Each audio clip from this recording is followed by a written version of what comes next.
parce que là, ils sont en train de liquider le pays, et ils veulent qu'on devienne une région de l'Europe. On ne sera plus un pays. Alors, si on ne sort pas de l'Europe, on est foutu. Il faut sortir de l'Europe et de l'OTAN. C'est le seul moyen. C'est trop tard. Et en sortant de l'OTAN,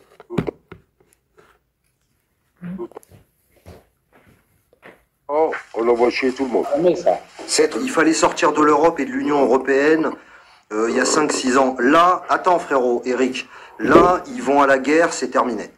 Là, vous n'avez qu'une voie de sortie, c'est vous barrer. C'est tout ce que vous avez là. C'est tout. Il n'y a pas de sortie de l'Europe, il n'y a pas de discours sur la politique européenne, c'est foutu. Là, arrête de bouffer d'un bonbon là en même temps que tu parles, c'est chiant.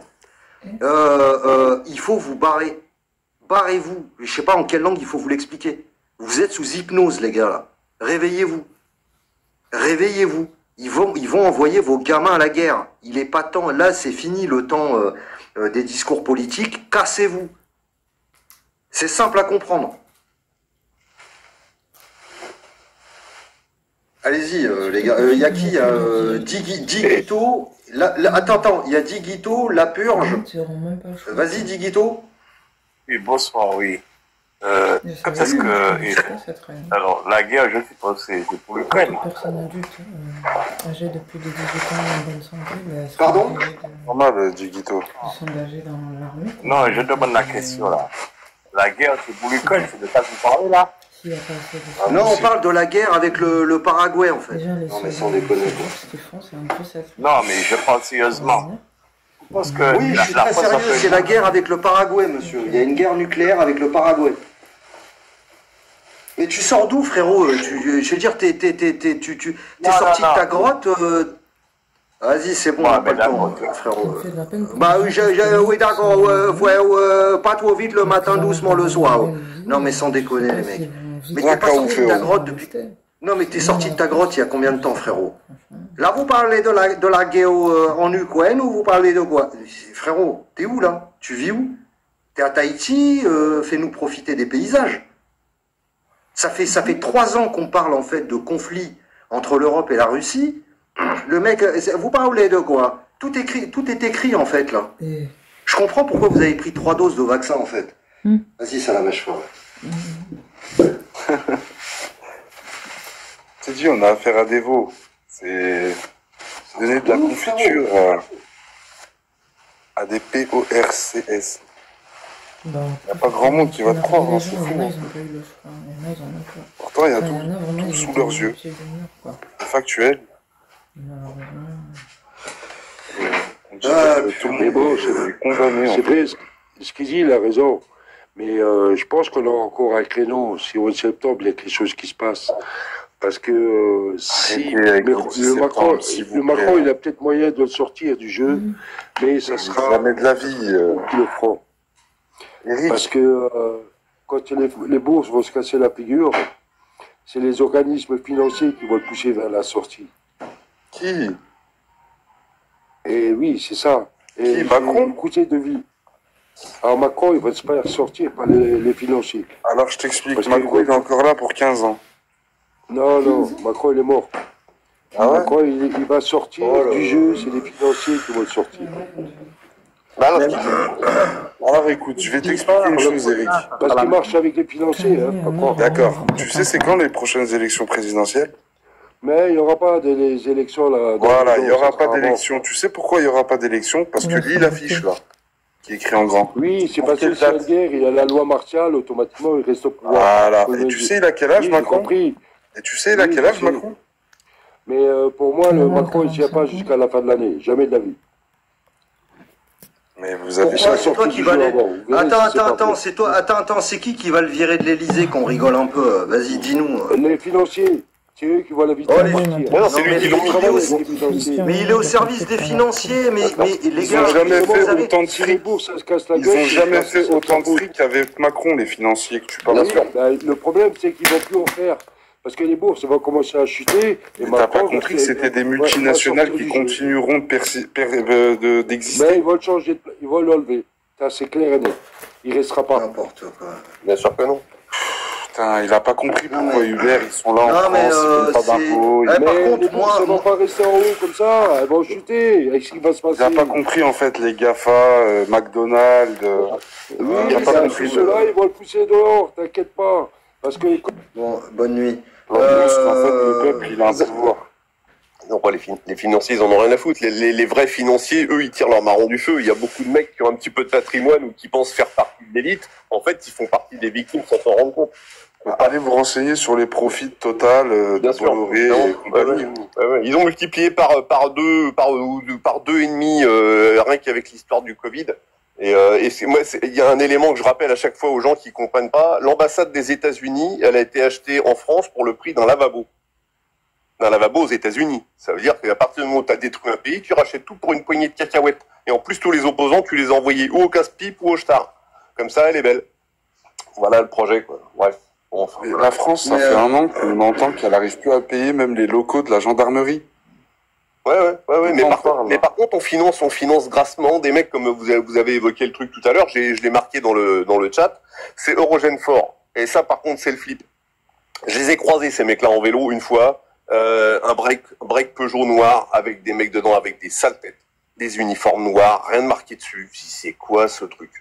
Mais tu sais, t'as un courant électrique qui traverse la colonne vertébrale. Tu te dis, ouais, c'est quoi ça? Et en fait, ces mecs-là, ils agissent sur le territoire où ils veulent en Europe, sans mandat, sans rien. Parce que la seule petite chance qu'on a, parce que l'armée, la vraie armée, elle est pas chaude pour y aller, hein.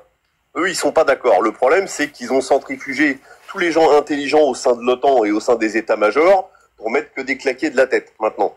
Mais les claqués de la tête, c'est comment on dit, un ouvrier sans patron, ça reste un ouvrier. Un patron sans ouvrier, c'est rien du tout. Donc le mec, il peut être chef d'état-major de l'OTAN, chef de ce que tu veux. Si à partir du moment où l'ensemble des gars qui sont censés t'obéir n'obéissent pas, tout comme peut le faire la population, ce que j'avais dit moi pour l'histoire du Covid et du vaccin, je dis les gars, il n'est même pas question de descendre dans la rue de tout casser. Simplement déjà refuser. Déjà, à partir du moment où la population collectivement elle dit bah nous on n'est pas d'accord, voilà, il va faire quoi?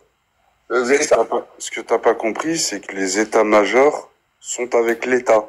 Bien sûr, oui, mais l'état-major, c'est les dirigeants. Après, c'est très compliqué au sein d'une institution comme l'armée ou comme la gendarmerie de prendre position parce que c'est, enfin, je veux dire, tout dans le comment ça s'appelle dans le président, le chef des armées, le ZEUI. Oui, bien sûr, oui. Le système, il est fait pour que le président il soit toujours protégé en France. Oui, bien sûr. Il n'inverserait jamais le pouvoir. Oui, bien sûr, oui. Mais à un moment surtout pas avec cette génération d'iPhonés, abrutis, consommateurs de TikTok, Snapchat et YouTube à outrance, à qui on va juste couper la 4G ou la Wi-Fi pour qu'ils se pissent dessus, ou se chient dessus, ou voire même se poussent au S collectif. Carrément, bien sûr. Mais comme le disait au sein de l'armée, il y a beaucoup de gens qui sont pas d'accord, qui ont encore un petit peu de, je vais dire mais c'est pas des gens qui sont à des échelles de commandement élevées, parce que tous les gens sont à des échelles. Avoir par l'OTAN. La France a mis toute sa confiance sur l'OTAN. La France s'est fait berner par les États-Unis. Elle s'est fait berner dès le départ, dès la construction de l'Europe avec Jean Monnet et Schuman, parce que c'était déjà des agents américains. Donc c'est intéressant, là, je dois m'arrêter parce que j'ai l'impression qu'ils vont faire une blanche. Ça donne, lui, peut parler de ça pendant des heures. Le référendum pour l'Europe, est-ce que la population non 55% non. Moi j'ai voté. Elle a dit non. Qu'est-ce qu'a fait Sarkozy? 2008, le traité de Lisbonne, salut. Oui, non, mais bien sûr. Donc à partir de ce moment-là, comment tu veux aujourd'hui, 2025-2026, à l'aube d'un conflit ouvert avec la Russie, tu veux que les gens ils se retournent contre Macron? C'est terminé. Il est juste en train de finir la conclusion. Ouais, c'est ce que j'ai dit à mes potes de gauche à Paris en 2016. Je leur dis, les gars, vous croyez faire barrage ou pire, ça vous ouvert les ports encore pire du pire. Vous venez hypothéquer l'avenir de vos enfants. Parce que je leur ai dit, plus loin. J'ai l'impression que le 10 septembre, c'est organisé par l'État et c'est juste une prise de température pour ce qui arrive par la suite. C'est même pas la prise de température, c'est la montée de la fièvre qui va justifier l'avènement de l'article 16. C'est-à-dire le 8, on a l'autre, Ça sera leur excuse pour changer radicalement. Voilà, l'autre Pimous de 8 qui va faire son vote de confiance, ils vont lui dire non, il n'y a pas de vote de confiance. Et encore, je m'attends à tout, hein, honnêtement, parce que vu comment ils ont tous gamélé, comment ils ont tous été corrompus, je m'attends à tout. Je suis même c'est bon, on peut s'attendre. Ça a été organisé et ça sera régulé et juste pour voir comment réagit un peu pour la suite. C'est deux solutions. Et dans tous les cas, le 6 septembre, ne vous attendez pas à ce que l'Élysée crame, que Macron soit dans un avion à CDG en train de fuir. Non, pas du tout. Bah, il suffit de voir le niveau d'endormissement des gens. Moi, je suis sidéré, quoi. J'ai tendance à dire que la plus navrante des bêtises, c'est celle des gens intelligents. Tu vois, autour de moi, des voisins, des gens qui ont voyagé, c'est énormiste, en fait. Je ne sais pas si c'est du déni, si c'est la peur de regarder la réalité en face. Je me dis, mais comment vous pouvez faire? C'est la peur de voir la réalité en face. C'est moi ou c'est lui qui bug, les gars? Non, c'est bon. Moi, c'est vous. Moi, c'est bon. Vous m'entendez, les gars, ou c'est lui qui bug? Moi, je t'entends. Moi, je t'entends.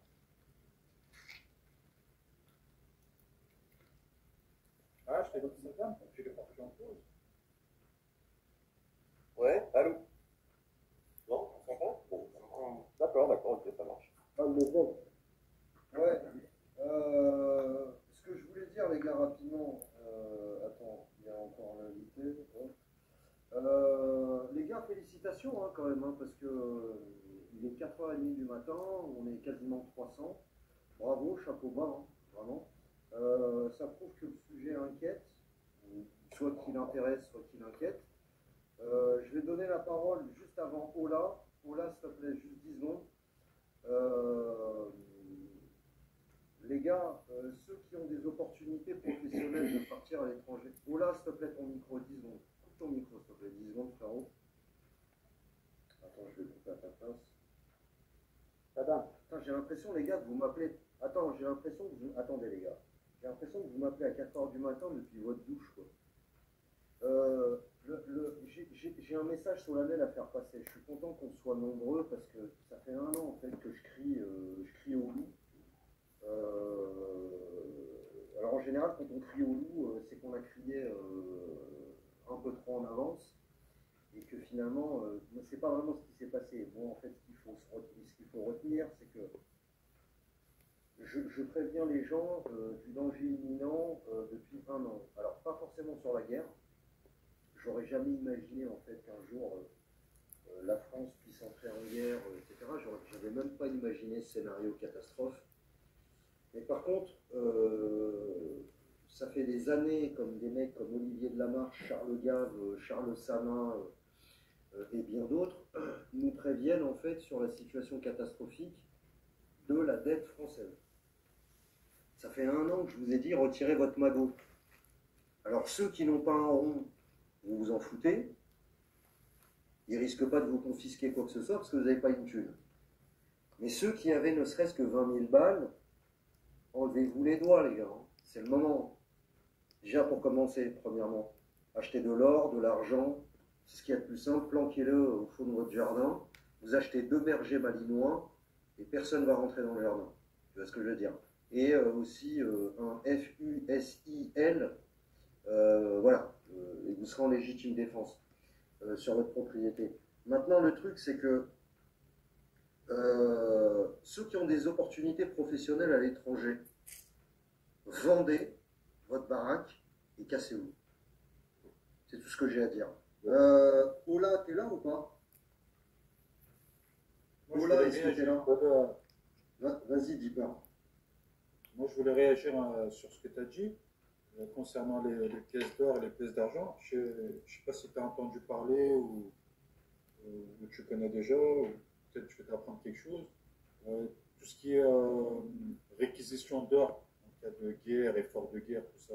Exact. Tu penses quoi? Parce que je sais qu'il y a eu aux États-Unis, il y en a eu une en France dans les années 1900, je crois, mais bon, celle de la France, j'ai lu des trucs dessus. Alors, c'est ce que je voulais dire. Désolé. Attends, frérot, Attends, frérot. Qui connaît l'épisode... Attends. Qui connaît l'épisode de réquisition de l'or par l'État américain dans les années 20-30? Oui, j'en ai entendu parler. Apparemment, tout le monde devait ramener leur or, leurs bijoux, sinon c'était 10 ans de prison. Mais apparemment, quand j'ai bien fait des recherches là-dessus, apparemment, c'est que 20% des Américains qui ont ramené. Ouais. Pas tous les Américains qui ont ramené. Après, je ne sais pas en pourcentage. Mais pas tous les Américains. Mais par contre, j'essaie juste d'en placer une vite fait. La problématique aujourd'hui, c'est la centralisation de toutes les transactions. Donc les gens qui vont acheter, comme tu l'as dit tout à l'heure, d'aller acheter des louis d'or, quoi, c'est bien, mais la transaction, elle est inscrite. Donc tu peux quand tu veux, en tirer comme tu veux dans ton jardin, les mecs qui viennent sonner à la porte, ils disent bon, bah t'es gentil, nous on a une trace d'une transaction. Donc si tu veux, t'es d'accord ou t'es pas d'accord, c'est où tu nous rends les pièces d'or ou tu vas au star. Et c'est pareil. Non mais tu te casses. Le zoïle, tu prends. Oui, d'accord, oui, d'accord, oui, bien sûr. Tu te casses. Oui, physiquement, oui, bien sûr. Ok, oui. Mais moi, ce que je suis en train de prôner, c'est vendez, prenez votre magot et ouvrez des comptes en dollars hors zone euro et cassez. Voilà, c'est ça. Ouais, c'est ça. Voilà. Après, il y a une solution. La solution, c'est pour les pièces d'or, ça craint. Mais moi, ce que je sais ici, là, dans les pays du Maghreb et Côte d'Ivoire, Dubaï, les gens, ils s'achètent tous d'or cassé. Par exemple, où ils se font faire des grosses chaînes en or, parce que tu as le droit de traverser les frontières. Avec des bijoux. Avec des bijoux. Je crois que tu as le droit à 150 grammes ici. Et je voyais les Indiens aussi, ils font ça. 150 grammes, pas de taxe, rien du tout, tu peux les passer tranquille. C'est une chose à faire, parce que tu peux en France, par exemple, si tu es algérien, tu vas en Algérie, et tu fais ça dans les règles, et comme ça, tu fais du temps dans le bled. Avec toutes les ratiches en or. C'est une solution, hein. Bah ouais, mais... Bien sûr, ouais. Non mais les gars... En France, il y a eu une réquisition d'or aussi en France, non? Ouais. Attendez les gars, 10 secondes. J'ai fait monter Laurent, parce que je trouve qu'il dit des choses intéressantes sur les commentaires, notamment le fait que ce soit un digital nomade, et qu'il y a plein d'opportunités. Salut Laurent. Oui, salut les amis.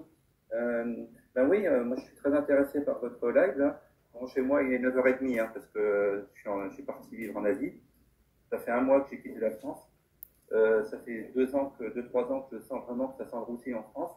Et je me suis dit, faut trouver un plan pour partir quoi.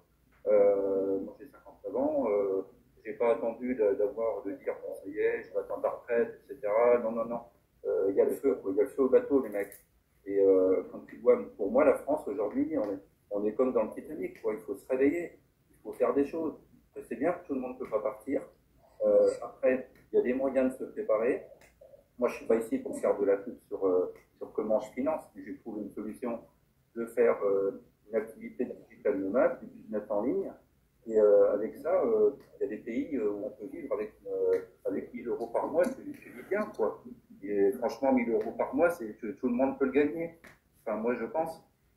Donc, je suis parti en Thaïlande. C'est un exemple. Hein. Je paye 200 euros par mois pour ma maison. Vous imaginez, j'ai vendu ma maison. Il m'a resté 50 000. Les 50 000, je les ai envoyés en Thaïlande. Et avec 50 000, j'ai de quoi vivre, je ne vais pas dire pendant 50 mois, quoi. Donc, en plus, j'ai fait des placements. Enfin, voilà, c'est juste mon témoignage à moi. Mais ils vont saisir l'argent, c'est ce qu'ils en parlent tout le temps. On a des alerteurs, on a Charles Gaz, on en a d'autres, on a Soral, on a plein de gens qui nous préviennent de vers quoi on va, et ils sont en train de nous emmener vers l'affrontement entre communautaristes, entre les filles et RN, entre musulmans chrétiens. C'est des faux. On se fait complètement berner dans ces faux combats. Le problème, je suis là, je veux dire, moi je suis complètement solidaire, qu'on soit la communauté, peu importe, qu'on soit la communauté musulmane, la communauté chrétienne, et on est dominé par ce caste de cliques mafieuses, et c'est contre eux qu'il faut se battre. Ouais, je suis totalement d'accord. En tout cas, Laurent, ce qui m'intéresse vachement dans ton parcours, c'est que tu disais que ça sentait le roussi en France depuis 2-3 ans, tu as bien raison, je suis exactement sur la même trajectoire que toi. Je suis pas en France actuellement, je dirais pas où, parce qu'il y a des gens malveillants qui cherchent des trucs sur moi, mais qu'est-ce que je voulais te dire? En tout cas, en plus, là où je voulais te féliciter, c'est que tu l'as fait à un âge où bah, t'as pas 20 ans, quoi. Tu l'as fait à 59 ans. Chapeau bas, parce que y a des mecs qui ont 25 ans qui te disent ouais, mais pour aller où, machin. Regardez, vous avez un monsieur qui a 59 ans, il s'est barré le mois dernier, je crois, c'est ça? Oui, je suis arrivé, ça fait un mois que je suis parti là. Un mois. Alors, quelles sont tes premières impressions du coup là-bas en Thaïlande?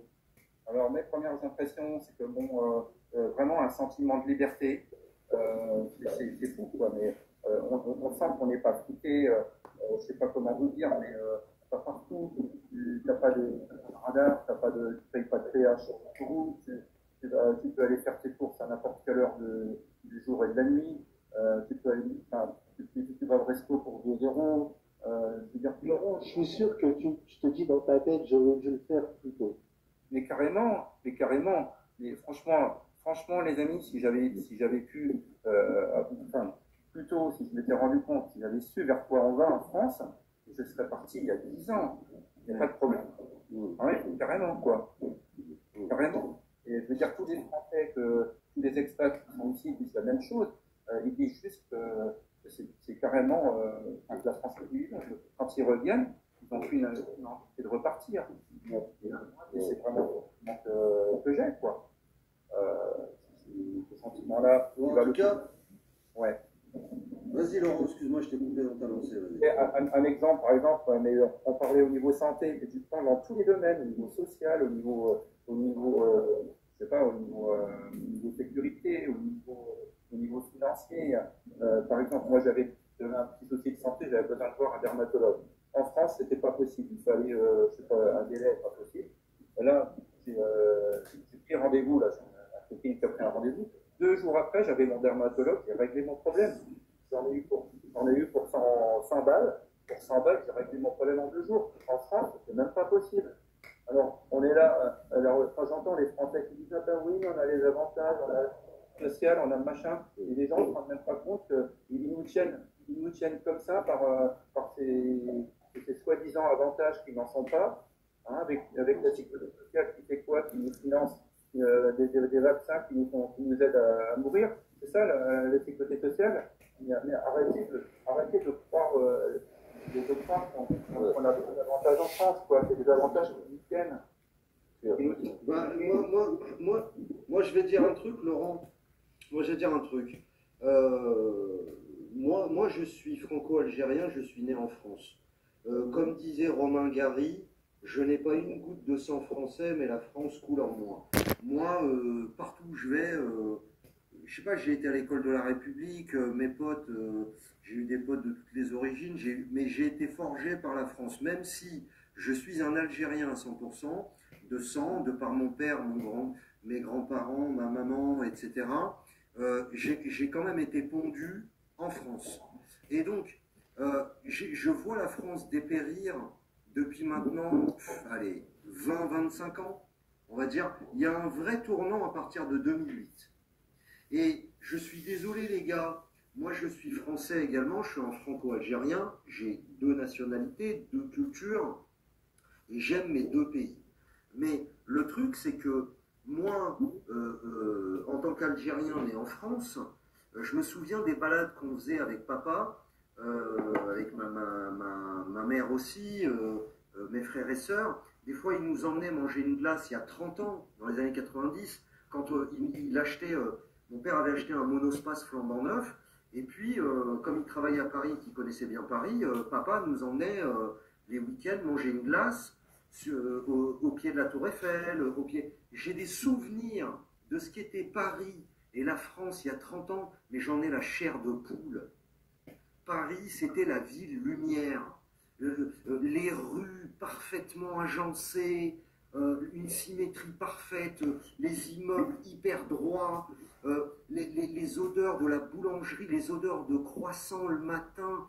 Enfin, dites-vous quand même que Paris, il y a des Japonais. Les Japonais, c'est pas n'importe quoi, c'est une civilisation qui a 3000 ans. Les Japonais, le Japon, c'est la 3e puissance industrielle du monde. C'est quand même les mecs qui ont un haut quotient intellectuel. Ils sont quand même sur le toit du monde. Les mecs crèvent pour Paris, pour venir à Paris. Ils crevaient pour venir à Paris. Aujourd'hui, Paris, mais vous avez des tentes de migrants partout. Moi, je suis algérien, je ne peux pas être raciste. Mais vous avez des Soudanais, des Érythréens, des tentes Quechua à Porte de la Chapelle, ils savent plus quoi en foutre.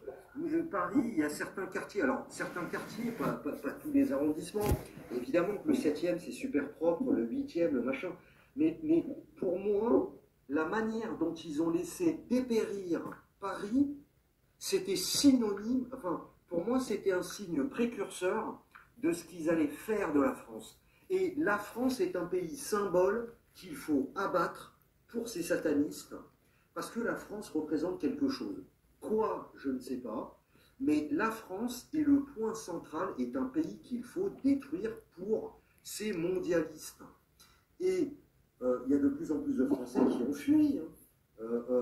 Ils disent qu'il y a 2,5 millions d'expatriés français dans le monde. Ça, c'est les expatriés français qui sont déclarés au consulat de France des pays étrangers. Il doit y avoir le double qui, eux, sont passés en 12D parce qu'ils n'ont pas été se faire déclarer au consul de France, à mon avis.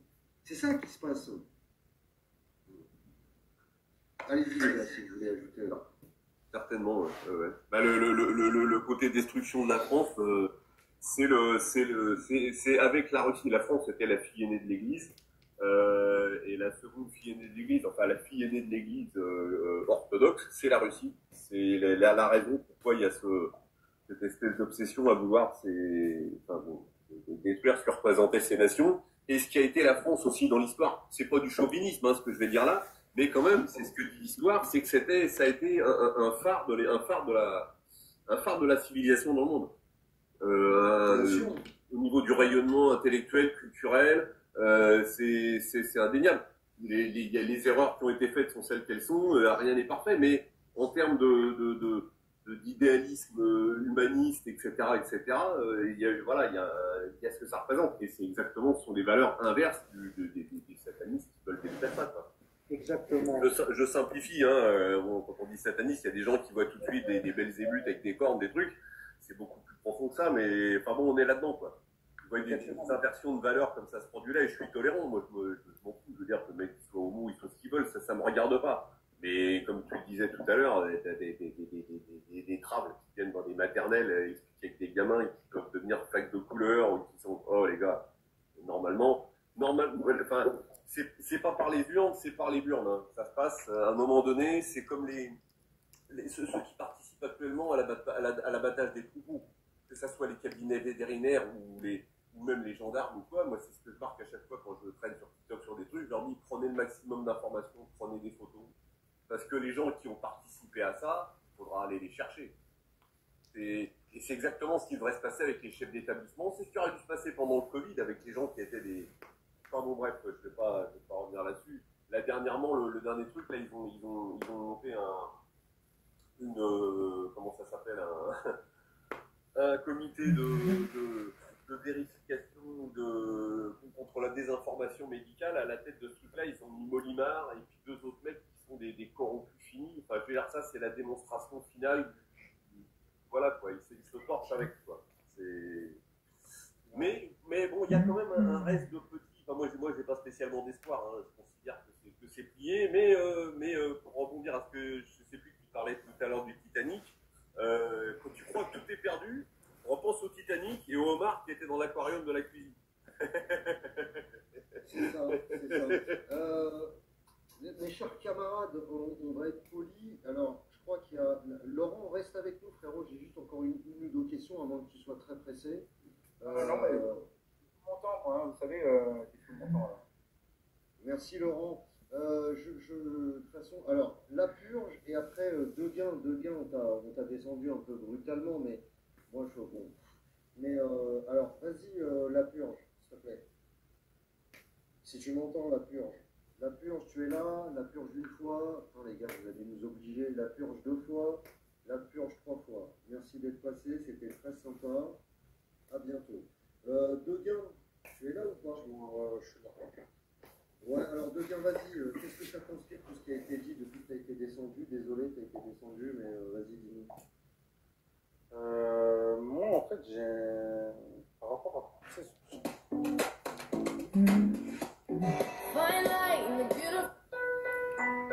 Voilà, par rapport à là, la guerre qui est annoncée, on va dire, pour l'année prochaine. On parle de la France, l'Europe, l'OTAN, contre la Russie, mais vous pensez que ça va être que ces pays-là ou que ça va être mondial? Alors, moi je vais te donner mon avis rapidement et puis après parce que demander je vois la plupart d'entre vous, vous dites que voilà, vous êtes parti de la France, que vous êtes parti vivre à l'étranger, mais si c'est une guerre mondiale, vos pays aussi ils seront concernés à cette guerre. Oui, mais attends frérot. Attends, il y en a, ça sera plus tard. À un moment donné, les gars, à chaque fois que moi j'ai prôné l'expatriation, j'avais des mecs qui venaient me voir en me disant ouais, mais si c'est un conflit, il sera généralisé. Non, c'est pas vrai en fait. En fait, c'est pas vrai. Tu vois Laurent, je te donne tout de suite la parole, mon frère Salah. Tu vois Laurent qui s'est installé en Thaïlande le mois dernier. Le jour en fait où Macron il va vous attraper par la tignasse en fait pour vous envoyer dans le Donbass, vous faire déchiqueter par les Russes, lui il s'en battra les couilles. Il sera en train de siroter son cocktail devant son PC, en train d'encaisser le pognon. C'est triste, en fait, c'est triste, mais c'est il y a des pays, pas totalement faux. Il y a des pays dans le monde qui ne seront pas impactés. Moi, je peux te dire un truc, c'est que si t'es en Asie du Sud-Est, il ne se passera rien. Si t'es en Australie, il ne se passera rien. Si t'es en Nouvelle-Zélande, il ne se passera rien. Si t'es, je vais dire la vérité, si t'es aux États-Unis, il ne se passera rien. Personne n'attaquera les États-Unis sur son territoire. Et pour une raison simple, c'est que les États-Unis sont très malins et leur but, dès 1945, c'était en fait de créer cette Union européenne pour les mettre à leurs bottes, d'abord les mettre à leurs bottes, ensuite les mettre à genoux. Donc c'est surtout l'Europe qui est en danger. Une fois qu'ils ont allumé le feu avec les Russes, ils vont abandonner les Européens en race campagne. Attends 10 secondes. Les gars, il y a quelqu'un qui fait du bruit avec son micro, s'il vous plaît. Si vous pouviez couper vos micros. Laurent, s'il te plaît, ouais. Coupez vos micros, les gars. Là, ce qui s'est passé, là, ce qui va se passer, c'est que je vous dis, et en fait, je lis pas dans le mar de café. C'est très facile à prévoir ce que va faire Trump. Trump va dire fuck EU. Fuck EU. Fuck Union européenne. Il va dire démerdez-vous. En fait, j'ai essayé, il a essayé en fait d'arrêter la guerre. Il savait très bien en partant là-bas. Ses conseillers lui avaient dit, Monsieur le Président Poutine, tant qu'il n'aura pas conquis les 4 oblasts, le Donbass, les 4 oblasts là, russophones, et qu'il prendra probablement Odessa, tant qu'il n'aura pas récupéré tout ça, il ne s'arrêtera pas. Mais Trump a fait mine d'arrêter la guerre. Il va dire, puisque vous les européistes, les Européens, les fous qui dirigent l'Europe, vous voulez y aller, et bien si vous tenez tant à y aller, allez-y. Mais ce sera sans l'armée américaine. Donc les Américains, donc je vais dire un truc frérot, quand tu dis ouais ce sera global, c'est faux. Si tu sais, quand tu seras en Californie. Non mais si, j'ai compris ce que tu m'as dit. En fait tu m'as dit, ouais mais tu nous dis de partir, mais en fait vos pays vont être impactés. Où tu vas être impacté, Frouillard? Parce qu'il y a des pays, comme par exemple là il parle de la Thaïlande, mais ce qu'il a oublié c'est que la Thaïlande ne sera jamais impliquée, Frouillard. Ok, mais attends, t'as pas compris ce que je veux dire. En fait, toi, t'es exprime-toi mieux alors. Ouais, ok. C'est ce que j'ai compris. En fait, la plupart des pays dans le monde, eh ben, ils sont en conflit avec leurs voisins pour l'instant indirectement. La plupart, quand tu regardes bien, la plupart, l'Inde avec le Pakistan, regarde, Laurent, il parle de la Thaïlande avec le Cambodge. Oui, mais non, écoute, il y a plein de choses. L'Algérie, Attends, l'Algérie avec le Maroc, ça fait 60. Oui, mais ça fait du Blani, ça. Laisse-moi parler. L'Algérie et le Maroc, ça fait 60 ans que vous vous crachez à la gueule. C'est pour autant que vous vous êtes rentrés dedans? Vous vous êtes rentrés dedans? Non, je suis d'accord avec toi. La Corée du Nord et la Corée du Sud. Mais t'as pas compris ce que je veux dire. Je te dis, putain, le fait que... Depuis que ça fait une demi-heure que tu parles, on comprend rien à ce que tu dis. Alors exprime-toi clairement, frérot. C'est juste que tu vas pas comprendre ce que je te dis. Lui, ce qu'il veut expliquer, c'est que ça va lever tous les conflits qui étaient passifs. Ça, la mèche, il a bien compris ce que je veux dire. Ouais, mais non, mais en fait, ça, c'est un truc de... C'est bête, en fait, de penser comme ça, en fait. Tu vois, il y a les briques, ça. C'est que chaque conflit, elle a une histoire, et chaque conflit, elle a son intérêt. Il y a des guerres qui sont plus économiques. Comme il y a des guerres qui sont plus idéologiques, il y a des guerres qui sont plus ethniques. Donc il faut faire la différenciation entre chaque conflit. Bien sûr. Le conflit en Europe, il va se concentrer en Europe, le front sera en Ukraine, et tous les Européens vont se mettre sur le front ukrainien, et ils vont apporter leurs faibles réserves d'armes jusqu'à s'épuiser, puis ils vont se tourner vers les États-Unis, et les États-Unis vont leur dire niet, et ils capituleront. Ils ont ça. Après, attends frérot, après sous tutelle de l'Europe par le FMI et la Banque Centrale Européenne, et voilà quoi, austérité de 15 ans en Europe. Et les États-Unis, tu crois que leurs voisins... Attends, Deguin, tu m'as dit ouais, mais... comme le Mexique, comme la plupart de l'Amérique du Sud. Le Mexique n'osera jamais s'attaquer aux États-Unis. Oui, mais ce que tu n'as pas compris, si par exemple il y a un conflit qui entraîne, comme tu as dit, plein de conflits entre tous les pays. Je pense pas du tout. Ouais. Bon, moi c'est ce que je pense. Attends, mais non, mais tu penses rien du tout. Le Pakistan et l'Inde, ils ont allumé 3 pétards, ça a duré 4 jours. La guerre entre l'Inde et le Pakistan, elle a duré 4 jours, frère. Quand ils ont vu en fait ce que ça faisait de flinguer quand les Indiens ont envoyé leurs 3 rafales, les Pakistanais leur ont... Attends, je fais ton micro parce qu'en plus, j'ai l'impression en fait que tu es en train de frotter en fait ton micro contre ton sgeg, frère. Attends, je te répondre. Tu me parles en fait de la guerre entre l'Inde et le Pakistan.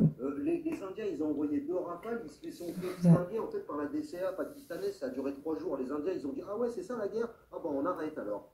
T'appelles ça une guerre, toi? Et tu crois que le Mexique va attaquer les États-Unis? Non mais les mecs, mais réveillez-vous. Moi je te dis, Laurent, il s'est barré en Thaïlande, il ne se passera rien en Thaïlande.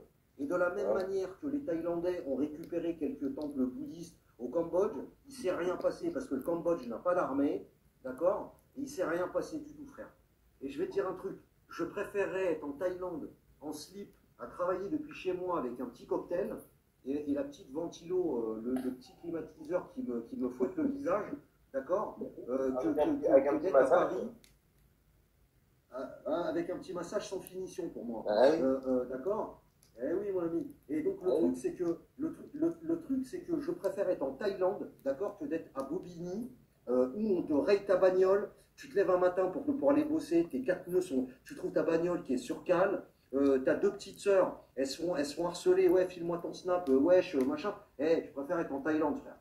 Je te dis la vérité. Je préfère moi, j'ai des témoignages en Thaïlande. Il y a des Français qui ont essayé. Tu laisses un sac à main sur une table de resto. Tu te mets de l'autre côté de la rue. Tu attends un quart d'heure. Tu vois ce qui se passe. Tu n'as personne qui va prendre le sac à main. Tu fais la même chose avec un portable à côté. Tu fais ça en France. Il ne faut pas 5 minutes pour qu'il disparaisse. Vous êtes d'accord? Voilà, je suis d'accord. Bien sûr. Bon, il n'y a pas qu'en Thaïlande, il y a d'autres pays. Il y a d'autres pays comme ça. Et moi, je regarde, je comprends pas les infos à la télé. Il y a la télé thaïlandaise. Vous croyez qu'ils parlent de la guerre en Ukraine, qu'ils parlent de tous ces conflits-là? Ils s'en foutent. Ils s'en foutent. Ce qui les intéresse, c'est la vie en Thaïlande. Donc, ces gens-là, je veux dire, en Thaïlande, ils sont pour personne. Ils ont des relations avec les États-Unis, avec la Russie, avec les personnes les empêchera d'avoir des bonnes relations avec Poutine, avec tout le monde. En fait, ils s'en foutent. Mais leur commerce, c'est de la manipulation. Mais c'est une population qui est complètement, entre guillemets, dépolitisée, mais c'est des gens qui n'ont aussi en même temps conscience de rien. J'ai un ami moi, qui vit en Thaïlande depuis une douzaine d'années. Il m'explique comment fonctionne un petit peu la mentalité thaïlandaise. Je vais faire un raccourci, c'est peut-être un petit peu dur de dire ça, mais c'est un peu des tapins sur le fond. C'est-à-dire qu'on apprend, tout fonctionne à la récompense dans les buts. Ouais, non mais frérot, c'est pas ça, c'est que... C'est la deuxième fois. Ouais. Non mais ouais, c'est Salamèche, on est associés, donc c'est un peu normal. Il a la gâchette facile, il a bien raison, parce que sinon là il saute. Qu'est-ce que je voulais dire? Le Zoïl, refais ta demande, je te fais monter dans 30 secondes. Le problème, les gars, c'est que vous ne connaissez pas le fonctionnement de TikTok. TikTok, c'est une plateforme qui ne pardonne rien. C'est-à-dire le moindre... En plus, je peux vous dire un truc, c'est que je suis très surpris que le live n'ait pas sauté. Avec tous les termes que moi j'ai employés, qu'on a tous employés, normalement, on aurait dû sauter au bout de... Je sais pas, on aurait dû sauter depuis longtemps, quoi. Donc le Zoeil ou je sais pas quoi, là, tu peux faire ta demande à nouveau, frérot. On va te refaire remonter, mais on était obligé de te descendre. C'est un peu logique. Zébek qui a géré les tapotages aussi, hein, c'est un jour. C'est ça, exactement. Rich, vas-y Rich, dis-nous comment, vas-y. Rich Miskin. Rich Miskin, ou Rich Miskin, vas-y. Ah, non, vas-y, pas. Hein? Vas-y, si tu veux ajouter quelque chose. Non, mais évidemment, en fait, l'Europe, elle est morte, c'est tout. C'est ça. Bravo, c'est bien résumé. Que de la manipulation. Ouais. Super. Ça va comme. À 5h moins 5. Non, on va s'arrêter là. Bien, c'est... Alors, quel argument je réfléchis à ta question. Alors, la peur, c'est toujours, c'est par rapport à ce qu'on va quitter, c'est la peur de l'inconnu. Hein. En fait, on est conditionné en France à penser qu'on est les meilleurs, qu'on bénéficie de pouvoir, ce que j'entends, moi, les réflexions qu'on me fait. On me disait, par exemple, oh, ben, tu vas pas pouvoir te soigner. Mais arrêtez, quand vous allez en Asie du Sud-Est, dans n'importe quel pays, pas seulement en Thaïlande, vous êtes soigné plus vite et mieux qu'en France. Bon, ça c'est un argument par rapport à d'autres. Mais peur de quoi en fait? C'est vrai que cette peur, elle est pas justifiée. Elle est basée sur le fait qu'on pense qu'on est plus avancé que les autres en Occident et particulièrement en France, alors que c'est pas du tout vrai. Je veux dire, pour moi, il n'y a pas de raison d'avoir peur, quoi. Il faut sortir de sa zone de confort et redécouvrir d'autres choses. Voilà, cette peur. Je ne sais pas si j'ai les bons arguments, hein, mais pour moi, mais c'est tes mots en tout cas, t'inquiète. Vous allez vivre dans un pays où vous allez être mieux soigné qu'en France, si vous voulez pas, sur ce terrain-là sur lequel on croit qu'on est les meilleurs. On n'a pas ce matraquage fiscal, on bénéficie d'un coût de la vie qui est bien moins important. Je veux dire, il n'y a pas de raison d'avoir peur, en fait. C'est ce que... Ouais, ça marche. Ouais. Au nom de la santé en France... Pardon. Vas-y, fais-nous un petit résumé. T'as deux minutes, le Zoï. Merci, Laurent. Ouais. Au nom de la santé, on a fait de la France un pays de malades. J'entends souvent comme ça dans les arguments au nom de la santé, Où moi, je viens dans ma famille, ma mère est tombée gravement malade quand j'étais gamin, sclérose en plaques. Bon, je rentre pas dans les détails, mais c'est quelque chose de très présent. Tu m'as posé la question tout à l'heure là sur la question du vaccin, de faire une petite synthèse. Le monde médical, il est pas prêt à cette synthèse-là. La meilleure synthèse, c'est que je pense que à l'échelle de 3 générations, ils ont gagné. C'est ce qu'avait dit Alexandra Orion-Caude. C'est ce que a dit je sais plus qui encore. Mais au niveau c'est comme avec les cultures transgéniques qui contaminent des cultures non transgéniques. C'est-à-dire que, ok, bon là, la première année, ça va contaminer le premier rang, la deuxième année, le troisième, mais à l'échelle de 10 ans, ton champ, il est foutu. Et là, c'est pareil. A priori, moi, je pense que c'est... Alors, là, on rentre dans l'eschatologie, mais il y a une volonté de contrôle du vivant. Et là, je vais dire ce que je vais dire. On me regarde à chaque fois comme un illuminé.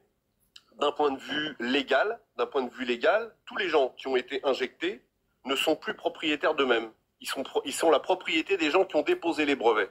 Et derrière tout ça, il y a un brevet militaire, c'est la DARPA.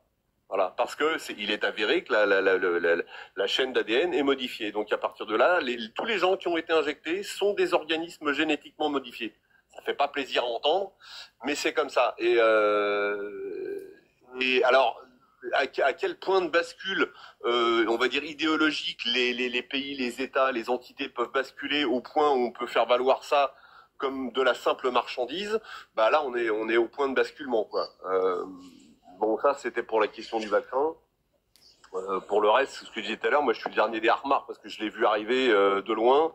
J'ai pas coûté 1 euro à ce pays en 30 ans. Pas 1 euro, hein. Je me suis soigné à mes frais. Moi je suis très au fait de la santé, tout ça. Donc la maladie, c'est un truc qu'on regarde de loin. Les gens qui ont pris l'habitude d'aller chez le médecin pour un oui ou pour un non, on les a. Ce que disait Laurent tout à l'heure, on les a en fait sous couvert de quelque chose de positif, on les a complètement ramollis. C'est-à-dire que les gens vont chez le médecin comme avant, on allait écouter la bonne parole du curé. Il m'a donné ça, je le prends, je réfléchis pas quoi.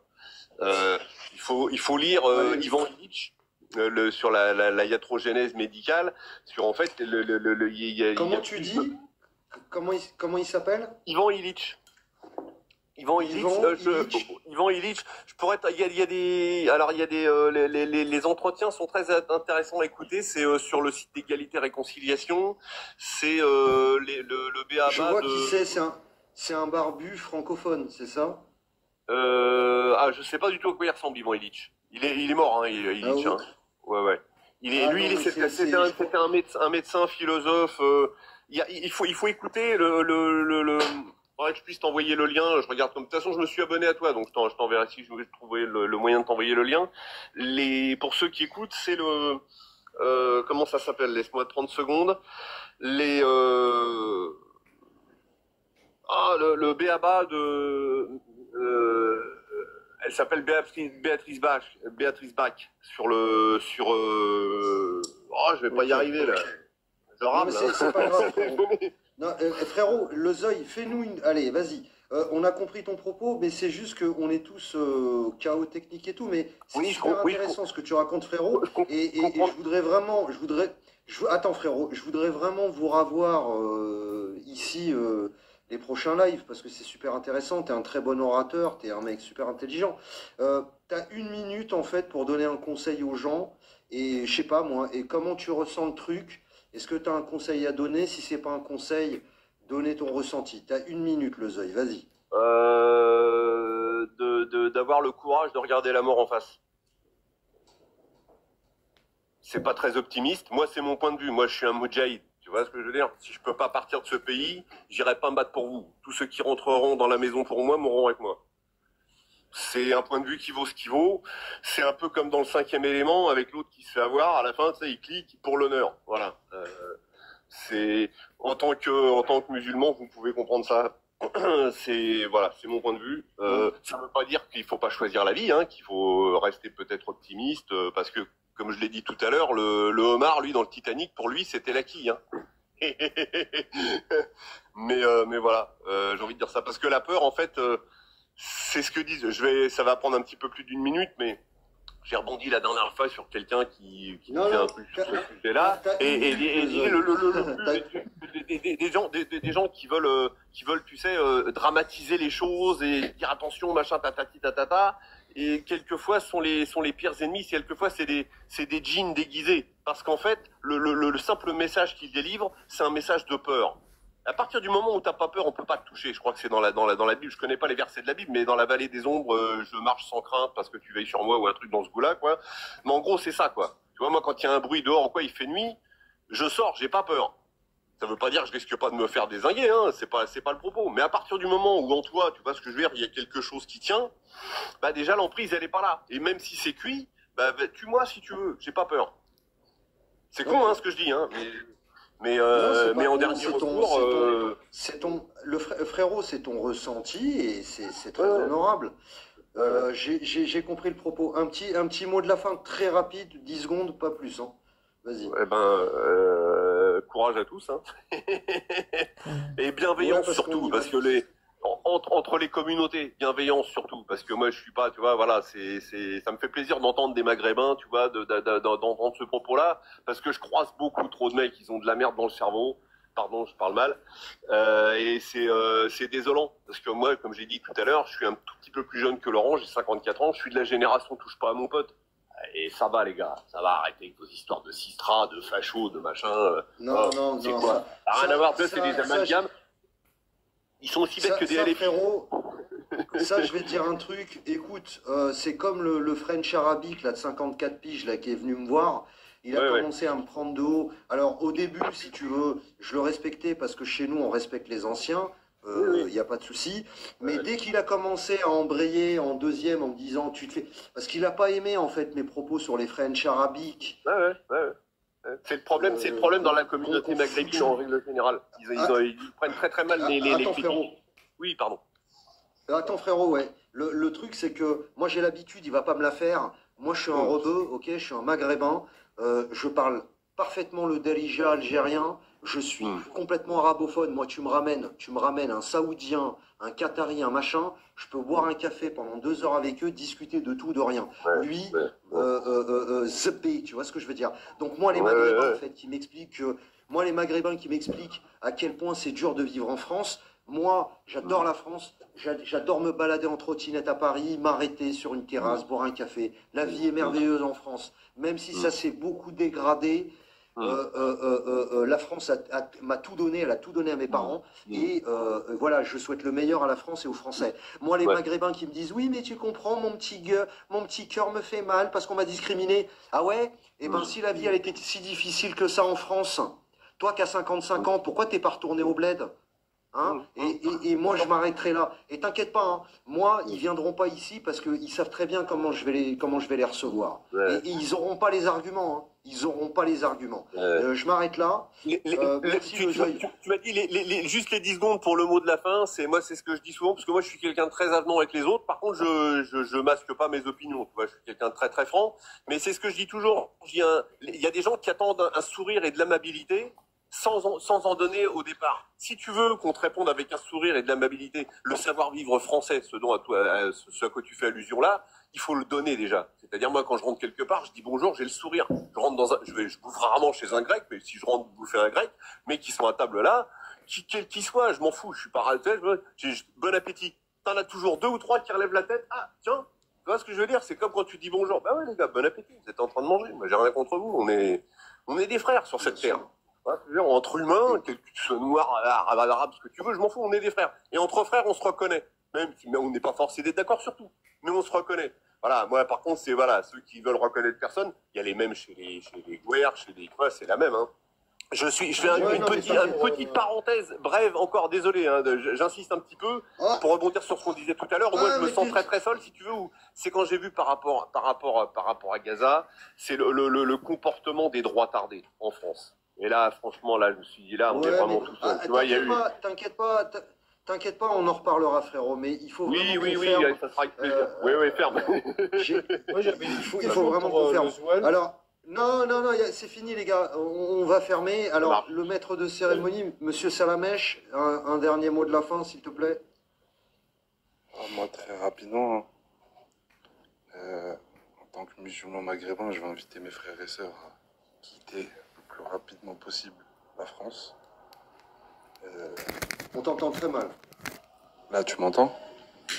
Ouais, on t'entend. Ouais. En fait, ce que je disais, c'est que en tant que musulman maghrébin, je vous invite à quitter vite la France et à rentrer chez nous.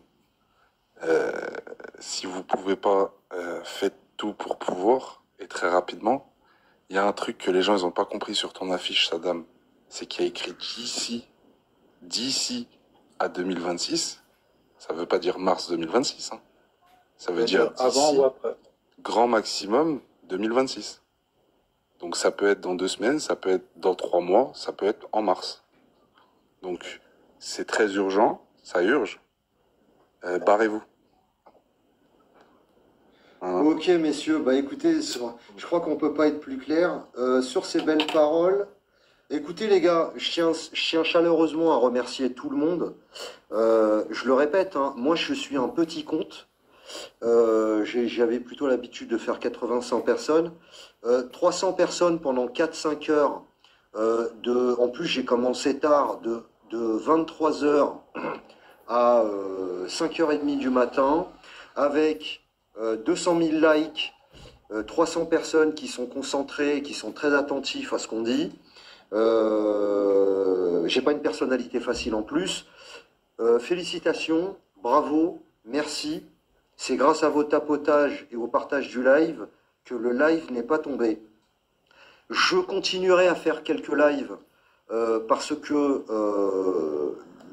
la cadence du plan l'agenda s'accélère et que par humanité, je tiens à vous réveiller car vous êtes sous hypnose et vous dire, ils vont vous venir vous chercher par le callback et à coup de pied au cul, ils vont vous envoyer au front, vous et vos gosses, vous piquer votre pognon.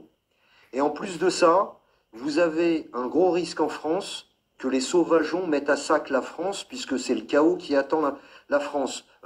Surendettement, mise de tutelle de la France au FMI, à la Banque Centrale Européenne, division par pension de retraite divisée par 2, etc., etc.